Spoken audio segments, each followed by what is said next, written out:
તો નમસ્કાર ગુજરાત, સ્વાગત છે ફરી એકવાર આપનો આજના તાજા નવા હવામાન સમાચારની અંદર.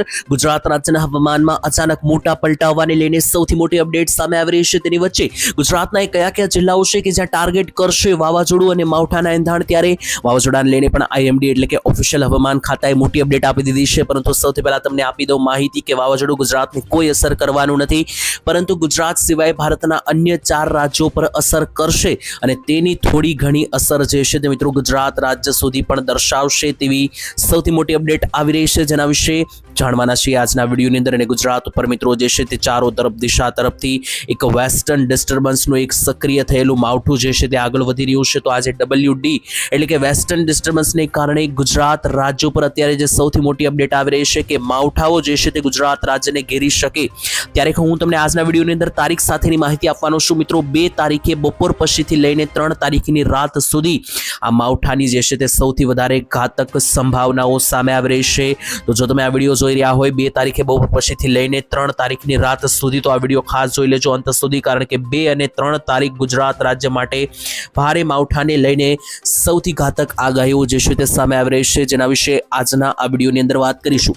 અત્યારે મિત્રો શિયાળો ચાલી રહ્યો છે, તો ઠંડી પડવાની બદલે અત્યારે માવઠાની આગાહી એટલા માટે આવી રહી છે કારણ કે હવામાનમાં કંઈક ને કંઈક મોટા પલટાઓ જોવા મળી રહ્યા છે અને એક સક્રિય થયેલું આખો જે વેસ્ટર્ન ડિસ્ટર્બન્સનો પટ્ટો છે તે મધ્ય ભારત ઉપરથી પસાર થશે. એમાં વચ્ચે મિત્રો ગુજરાત આવેલું છે. આ રીતનું મિત્રો જે આ વેસ્ટર્ન ડિસ્ટર્બન્સ પસાર થવાનું છે તે ગુજરાત રાજ્ય ઉપર પણ વચ્ચેથી પસાર થશે, કારણ કે જોઈ લો અહીંયા વચ્ચે જે છે તે ગુજરાત રાજ્ય આવેલું છે અને ગુજરાતમાં આ વેસ્ટર્ન ડિસ્ટર્બન્સને કારણે 2 તારીખ બપોર પછીથી લઈને 3 તારીખની રાત, આ 2 દિવસ એટલે કે આવનારી 48 કલાક જે છે તે ગુજરાત રાજ્ય માટે અતિ ભારે બનવાના એંધાણ છે. અને આજના આ વિડીયોની અંદર આપણે એના વિશે વાત કરવાની છે, થોડી ઘણી ઠંડી વિશે પણ વાત કરવાની છે. તો વિડીયોની શરૂઆત કરું એ પહેલા વિડીયોને હજુ સુધી જો તમે લાઇક નથી કર્યું તો વિડીયોને લાઇક કરીને આ ચેનલને સબસ્ક્રાઇબ કરી દેજો, જેથી કરીને આવા દરરોજના હવામાન સમાચાર સૌથી પહેલા તમને આ ચેનલના માધ્યમથી મળી જાય. તો ચાલો મિત્રો વિડીયોની શરૂઆત કરીએ એ પહેલા આપણે એક લિસ્ટ બનાવી લઈએ કે આજના ટોપિક કયા છે, આજના વિડીયોમાં કયા મુદ્દાઓ છે કે જેના વિશે આપણે વાત કરીશું, કે જેનાથી તમને ખ્યાલ આવશે કે આજનો આ વિડીયો જે છે તે કયા મુદ્દાઓ પર રહેલો છે. તો સૌથી પહેલા જે છે મિત્રો આપણે એક લિસ્ટ બનાવીએ અને જેનાથી આપણને ખ્યાલ આવશે કે આજનો આ વિડીયો જે છે તે આપણે કયા મુદ્દાઓ ચર્ચામાં લઈશું. તો સૌથી પહેલા તો મિત્રો આપણે આજના વિડીયોની અંદર નંબર 1 એટલે કે પહેલો મુદ્દો જે લેવાનો છે એ આપણો રહેશે મિત્રો કમોસમી માવઠાને લઈને, એટલે કે જે આ માવઠાની આખી સિસ્ટમ જે બની રહી છે, જે રીતનું આ માવઠું આગળ વધી રહ્યું છે, ક્યાંથી કઈ દિશા પકડી રહ્યું છે, તમામ અપડેટ માવઠાને લઈને જે કંઈ પણ જરૂરી માહિતી હશે પહેલા નંબર ઉપર આપણે વાત કરીશું. બીજા નંબર ઉપર આપણે વાત કરવાની છે તો મિત્રો હવામાન ખાતું જે IMD છે તેમના તરફથી એક વાવાઝોડાની પણ ડિટેલ આપવામાં આવી હતી 2 દિવસ પહેલા. તો આ વાવાઝોડું કેટલા રાજ્યોને અસર કરશે તેના વિશે પણ વાત કરીશું. ત્રીજા નંબરે આપણે જાણીશું તો ચોમાસાને લઈને અને ઠંડીને લઈને અત્યારે મિત્રો જે છે તે શિયાળો ચાલી રહ્યો છે, છતાં પણ ઠંડી નથી પડી રહી, પરંતુ ઠંડીનો એક રાઉન્ડ હજુ બાકી છે. પરંતુ આવનારા દિવસોમાં કેવું વાતાવરણ રહેશે, ઠંડુ કે ગરમ, એના વિશે જાણીશું. અને સૌથી છેલ્લે જે ખૂબ જ મહત્વનો મુદ્દો આપણો રહેવાનો છે ચોથા નંબરનો, એ રહેશે મિત્રો વરસાદ જે છે તે કયા ગામમાં આવી શકે. તો જે કમોસમી માવઠા વિશે આપણે વાત કરી, એ માવઠું જે છે તે કયા ગામની અંદર આવી શકે, એક ગામનું નામ લઈને હું તમને માહિતી આપવાનો છું, જેમાં તમારા ગામનું નામ પણ આવી જશે, જેથી તમને કમ્પ્લીટ માહિતી મળી જાય. તો ચાલો મિત્રો હવે આ બધી જ માહિતી મેળવવાની શરૂઆત કરીએ. સૌથી પહેલા આપણે જાણીએ કે જે રીતની માવઠાની સિસ્ટમ બની રહી છે, કઈ રીતની મિત્રો ફોલો કરી રહી છે, એને માટે મિત્રો આપણે સેટેલાઇટ પિક્ચરનો ઉપયોગ કરીએ કે જેનાથી આપણને ખ્યાલ આવશે. જોઈ લો મિત્રો આજે માવઠાની મિત્રો હું વાત કરી રહ્યો છું એ સેટેલાઇટ પિક્ચરના માધ્યમથી તમને સરળતાથી અહીંયા સમજાઈ જશે. આ મિત્રો જોઈ લો અત્યારે ભર શિયાળે જે છે તે મિત્રો આ રીતની સિસ્ટમ કોઈ દિવસ બનતી હોતી નથી, પરંતુ આ વખતે બની છે. તો આ જે મધ્યનો આખો ભારતનો પટ્ટો છે, અહીંયા હું લાલ કલરથી મિત્રો આ વેસ્ટર્ન ડિસ્ટર્બન્સ તમને માર્ક કરીને સમજાવું. તો આ આખો મિત્રો જે પટ્ટો છે તે ભારતનો મધ્યનો પટ્ટો છે, જેમાં ગુજરાત ક્યાં આવેલું છે, તો આ પીળા કલરના સર્કલની અંદર મિત્રો આપણું ગુજરાત આવેલું છે. અને ગુજરાતથી એકદમ મિત્રો સાઈડમાં તમે જોશો તો બાકીના જે મિત્રો આ પટ્ટા છે, આ રીતના મિત્રો જે આ સિસ્ટમ છે, આ નાના મિત્રો કલરના પટ્ટા તમે જોઈ રહ્યા છો, જે વસ્તુ આગળ ચાલી રહી છે. તો આ છે મિત્રો કમોસમી માવઠાની વેસ્ટર્ન ડિસ્ટર્બન્સ એટલે કે WD ની સિસ્ટમ.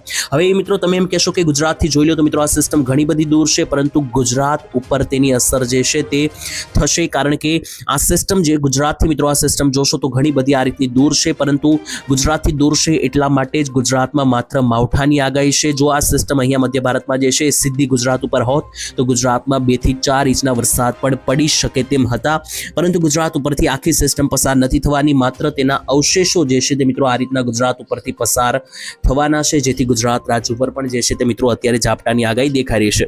હવે હું તમને અહીંયા બીજા એંગલથી દેખાડું તો અહીંયા પણ તમને આરામથી આ વસ્તુ સમજાઈ જશે. જોઈ લો, હું તમને પોપટી કલરનું સર્કલ દેખાડું, તે મિત્રો આપણું ગુજરાત છે. તો જોઈ લો, આ ગુજરાત રહેલું છે અને ગુજરાતની બાજુમાંથી જસ્ટ તમે જોશો તો આ મિત્રો આ વ્હાઇટ કલરના ભાગ છે, કમોસમી માવઠાના વાદળો છે, વેસ્ટર્ન ડિસ્ટર્બન્સના વાદળો છે કે જે મધ્યપ્રદેશ એટલે કે MP, UP અને બિહાર ઉપરથી પસાર થવાના છે. પરંતુ તમે નાની નાની સિસ્ટમ એની જોઈ શકશો કે ગુજરાત પાસેથી પણ પસાર થતી જોવા મળી રહી છે. અહીંયા જોશો તો ગુજરાતના અહીંયા ભાગોની અંદર આ જે સર્કલમાં નીચે દક્ષિણ અને મધ્ય ભાગની અંદર તે વાદળોના અવશેષો એન્ટ્રી લઈ રહ્યા છે અને ક્યાંક ને ક્યાંક મિત્રો જે આખો આ વાદળનો પટ્ટો છે તેના અવશેષો ઉડીને ગુજરાત તરફ આગળ વધી શકે, જેને કારણે ગુજરાતમાં છૂટા છવાયા માવઠા પડવાને લઈને સૌથી મોટી અપડેટ જે છે તે મિત્રો સામે આવી રહી છે. બીજી માહિતી હવે આપણે મેળવવાની છે, ખાસ કરીને ગુજરાત રાજ્યની અંદર મિત્રો મેં તમને સિસ્ટમ તો સમજાવી દીધી, થોડી ઘણી માહિતી હવે વાદળોને આધારે પણ દેખાડી દઉં તો આ ફોટાની અંદર તમને ક્રિસ્ટલ ક્લિયર માહિતી મળી જશે.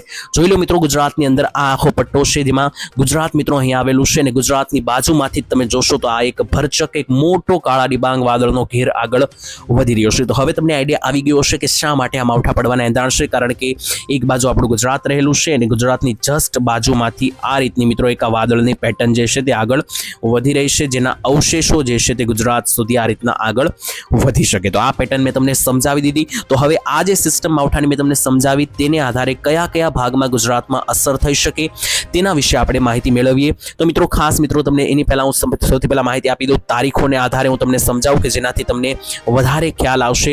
તો મિત્રો સૌથી પહેલા અહીંયા આપણે સમજીએ કે કઈ કઈ તારીખો દરમિયાન કેવું કેવું વાતાવરણ ગુજરાત માટે રહી શકે. તો મિત્રો એક તારીખ જતી રહેશે, તો હવે 2 તારીખ અને 3 તારીખ આ દિવસ જ મેઇન રહેવાના છે માવઠાને લઈને. આમ જોવા જઈએ તો અંબાલાલે તો આખા ફેબ્રુઆરી મહિનાની 15 તારીખ સુધી પણ માવઠા પડી શકે તેવું મિત્રો કહ્યું હતું, પરંતુ અત્યારે મેઇન આપણું ફોકસ 2 તારીખ અને 3 તારીખ ઉપર છે, એ પણ 2 તારીખ બપોર પછીથી 3 તારીખની રાત. કારણ કે આ જે તારીખો છે 2 અને 3 આ તારીખો દરમિયાન વેસ્ટર્ન ડિસ્ટર્બન્સ એટલે કે WD નો સૌથી વધારે પ્રકોપ ગુજરાત ઉપરથી પસાર થાય તેવી મિત્રો સંભાવના બની રહી છે. તો એના વિશે મિત્રો આપણે વાત કરીએ તો આ 2 અને 3 તારીખે મેં તમને આગળ જે વિડીયોમાં સમજાવ્યું એ રીતની સિસ્ટમ ગુજરાતને ટાર્ગેટ કરી શકે. અને મિત્રો આનાથી કોઈ ડરવાની જરૂર નથી, કારણ કે આ કોઈ પ્રોપર ચોમાસાની સિસ્ટમ નથી, આ માત્ર એક WD એટલે કે વેસ્ટર્ન ડિસ્ટર્બન્સની પેટર્ન છે અને આને કારણે ગુજરાતમાં છૂટા છવાયા માવઠા જોવા મળશે. એ પણ બધા ભાગોમાં નહીં પડે, એકલ દોકલ સેન્ટર ઉપર પડી શકે. એ કયા કયા ગામમાં પડી શકે આગળ આપણે વાત કરીએ, પરંતુ એની પહેલા આ માત્ર ને માત્ર એક ઝાપટા અને માવઠાની સિસ્ટમ છે. આનાથી કોઈ વધારે ખતરો નથી, પરંતુ છતાં પણ ખેડૂતોએ તૈયારીમાં રહેવું, કારણ કે ગમે ત્યારે સિસ્ટમમાં ગમે ત્યારે અપડેટ આવી શકે. ભવિષ્યમાં જો કોઈ મિત્રો સિસ્ટમ બદલાશે અને કોઈ ગુજરાત તરફ ટાર્ગેટ વધી જશે તો મિત્રો હું ચોક્કસ વિડીયો બનાવીને તમને માહિતી આપતો રહીશ. એના માટે ચેનલ સાથે સબસ્ક્રાઇબ કરીને જોડાયેલા તમારે રહેવું પડશે, જેથી હું ગમે એ માહિતી મૂકું એ તમારા સુધી પહોંચી જાય. બાકી હવે વાત કરીએ તો ખાસ કરીને છેલ્લે હું તમને જણાવી દઉં એ કયા કયા ગામડાઓ છે કે જ્યાં સિસ્ટમ ટાર્ગેટ કરી શકે. તો મિત્રો એ ગામડાઓ જે છે તે મધ્ય ગુજરાતના જ રહેવાના છે, મધ્ય ગુજરાત અને ઉત્તરી ગુજરાતના જે પંથકો કે જ્યાંથી આ વાદળો પસાર થઈ રહ્યા છે. અહીંયા લાઈવ તમે નકશાની અંદર જોઈ શકો, તમે જાતે પણ મિત્રો આ વસ્તુ જે છે તે અહીંયા સમજી શકો, કારણ કે અહીંયા લાઈવ મિત્રો આ નકશો જે છે તે બધા લોકો આને જોઈ શકે. આ આપણો ગુજરાતનો મેપ છે.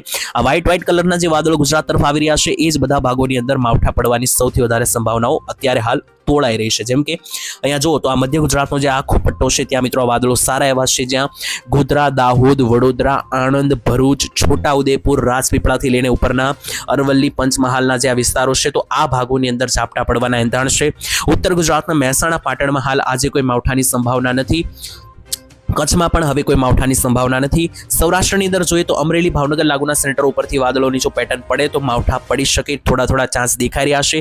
દક્ષિણ ગુજરાત ઉપરથી પણ તમે જોશો તો આ દક્ષિણ ગુજરાતના પટ્ટાની અંદર પણ મિત્રો એકલ દોકલ સેન્ટરોમાં વાદળો પડી રહ્યા છે, તો એને કારણે ઝાપટા પડી શકે. જેમ કે સુરત, નવસારી, નીચે જોઈએ તો આ ડાંગનો વિસ્તાર છે, ઉપર જોઈએ તો આ જે આણંદ અને ભરૂચ છે આ પટ્ટાની અંદર પણ ઝાપટા પડવાના એંધાણ બની શકે. તો આ માહિતી થઈ ગઈ મિત્રો સંપૂર્ણ અપડેટ હવામાનની દ્રષ્ટિએ. ત્યાર પછી હવે થોડી ઘણી માહિતી મારે તમને ઠંડીને આધારે પણ આપવાની છે, એ આપી દઉં. તો મિત્રો ગુજરાત રાજ્યમાં ગઈકાલે 1 તારીખ હતી. ગઈકાલે મિત્રો તાપમાન જે છે તે ખૂબ ઉપર ગયું ગુજરાતનું. કહી શકો કે ગુજરાતની અંદર હવે જે છે તે એકદમ ગુજરાત ગરમ થઈ રહ્યું છે, તપી રહ્યું છે. ત્યારે મધ્ય ગુજરાતનું સરેરાશ તાપમાન ગઈકાલે 19 ડિગ્રી બન્યું, દક્ષિણ ગુજરાતનું સરેરાશ તાપમાન 20 ડિગ્રી બન્યું, ઉત્તર ગુજરાતનું સરેરાશ તાપમાન 16 ડિગ્રી, કચ્છનું સરેરાશ તાપમાન 14 ડિગ્રી અને સૌરાષ્ટ્રનું સરેરાશ તાપમાન 15 થી 16 ડિગ્રી બન્યું. તો આ જોશો મિત્રો કે જ્યાં પણ તાપમાન તાપમાન 5 ડિગ્રી હતા ત્યાં 15 થઈ ગયા છે, 10 થઈ ગયા છે. જ્યાં 15 ડિગ્રી તાપમાન હતા ત્યાં 20 ડિગ્રી થઈ ચૂક્યા છે. એટલે કે 5-5, 7-7 ડિગ્રીની અંદર તાપમાન વધી ગયા છે, જેથી ગરમીનો માહોલ 2 દિવસથી બન્યો છે. અને આના વિશે આપણે અગાઉ પણ આગાહી આપી હતી કે ગુજરાતવાસીઓને ગરમીનું સંકટ આવી શકે. તો મિત્રો આને તમે ઠંડીમાંથી રાહત પણ ગણી શકો. અને આ જે ગરમીનો રાઉન્ડ છે 5 થી 6 તારીખ સુધી ગુજરાતમાં જોવા મળી શકે તેવું GFS વેધર મોડેલ અનુસાર પણ સામે આવ્યું હતું. બાકી મિત્રો જે કંઈ ભવિષ્યની અપડેટ આવશે હું તમને જણાવી દઈશ. હજુ પણ ઠંડીનો એક રાઉન્ડ બાકી છે, તો એવું ના સમજવું કે શિયાળો જતો રહ્યો, પરંતુ એના વિશે આપણે આવનારા વિડીયોમાં વાત કરીશું. આજ માટે આટલું જ રાખીએ છીએ. વિડીયો પસંદ આવ્યો તો વિડીયોને લાઇક કરો, શેર કરો, ચેનલને સબસ્ક્રાઇબ કરો કે જેથી દરરોજના વિડીયો તમને મળતા રહે. અને આ વિડીયો તમે કયા ગામથી જોયો એ કોમેન્ટમાં લખી દેજો. તો ભવિષ્યમાં મળીશું નવા વિડીયો સાથે કાલે. ત્યાર સુધી રજા આપશો. ધન્યવાદ. જય માતાજી, જય દ્વારકાધીશ.